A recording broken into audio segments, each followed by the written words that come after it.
Hello bachcho, let's see this question. The question says IUPAC name of, and the options are 4-chlorophenyl benzoate. Second option is phenyl 4-chlorobenzene carboxylate. Third option is benzyl 4-chlorobenzene carboxylate and fourth option is 4-chlorodiphenyl carboxylate. So इस question के अंदर क्या है, हमें given structure का IUPAC name लिखना है. So key concept is IUPAC nomenclature. IUPAC nomenclature. IUPAC nomenclature क्या होता है? ये एक सिस्टमैटिक अप्रोच है जिसकी हेल्प से हम ऑर्गेनिक कंपाउंड्स की नेमिंग करते हैं. अब किसी भी ऑर्गेनिक कंपाउंड के नेम के तीन पार्ट्स होते हैं. पहला होता है प्रीफिक्स, देन आता है वर्ड रूट एंड देन आता है सफिक्स. तो प्रीफिक्स हमारे पास दो टाइप्स के होते हैं, prefix primary prefix and secondary prefix. Secondary prefix बताता है अबाउट दी सब्स्टिट्यूएंट्स, कौन कौन से सब्स्टिट्यूएंट्स प्रेजेंट है. एंड प्राइमरी प्रीफिक्स बताता है about the nature of carbon chain, carbon chain का नेचर कैसा है, साइक्लिक है, बाइफिनाइल है, स्पाइरो है. वर्ड रूट हमें बताता है about the number of carbon atoms in main chain, number of carbon atoms in main chain. And suffix भी दो टाइप के होते हैं, primary suffix and secondary suffix. Primary suffix बताता है about the nature of carbon carbon bond, वो saturated है या अनसैचुरेटेड है. एंड सेकेंडरी सफिक्स बताता है about the functional group present in the structure, functional group क्या प्रेजेंट है उसके बारे में.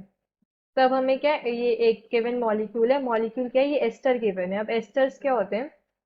एस्टर्स को हम ऐसे लिख सकते हैं, ये एसिड डेरिवेटिव्स होते हैं. जो एसिड होता है RCOOH, इसके हाइड्रोजन को हम रिप्लेस कर देते हैं किसी भी एल्काइल ग्रुप से, तो ये क्या बन जाता है हमारे पास, एस्टर. तो अब एस्टर की नेमिंग कैसे करते हैं? जितने भी हमारे एक एसिड होते हैं, लाइक कार्बोक्सिलिक एसिड जो हमारे एक एसिड है, उनको हम रिप्लेस कर देते हैं 8 से, 8 लिख देते हैं लास्ट में. तो अब क्या करते हैं हम, जैसे सबसे पहले आता है इसके अंदर एल्काइल, जो एल्काइल पार्ट होता है हमारा, ये जो एल्काइल पार्ट से हम चेंज कर रहे हैं, हाइड्रोजन को रिप्लेस कर रहे हैं एल्काइल पार्ट से, पहले वो आता है एल्काइल पार्ट, देन आता है हमारा एसिड पार्ट, एसिड, और फिर लास्ट में आता है हमारा 8. तो ऐसे हम नेमिंग करते हैं किसी भी एस्टर की. अब हमें जो क्वेश्चन के अंदर जो कंपाउंड गिवन है वो है Cl, एक यहाँ पे benzene ring, then COO and यहाँ पे एक और बेंजीन रिंग. तो अब इस क्वेश्चन के अंदर मैं ध्यान से देखूं, ऑक्सीजन से जो ये अटैच्ड है ये क्या है, हमारा एल्काइल पार्ट है. This is alkyl part. और ये जो है हमारा ये ClCO इतना पार्ट क्या है, ये हमारा एसिड पार्ट है, एसिड पार्ट. अल्काइल चेन क्या है इसके अंदर, फिनाइल है अल्काइल पार्ट. तो सबसे पहले हम लिख लेते हैं अल्काइल पार्ट लिखते हैं पहले, तो हमने लिखा फिनाइल. देन अब हमें क्या लिखना है, एसिड पार्ट लिखना है. अब एसिड के अंदर ये first, second, third and fourth, fourth position पे क्या है, क्लोरो प्रेजेंट है, एक सब्स्टिट्यूएंट. तो यहाँ पे हम क्या लिखेंगे, फिनाइल के बाद 4-क्लोरो, 4-क्लोरो.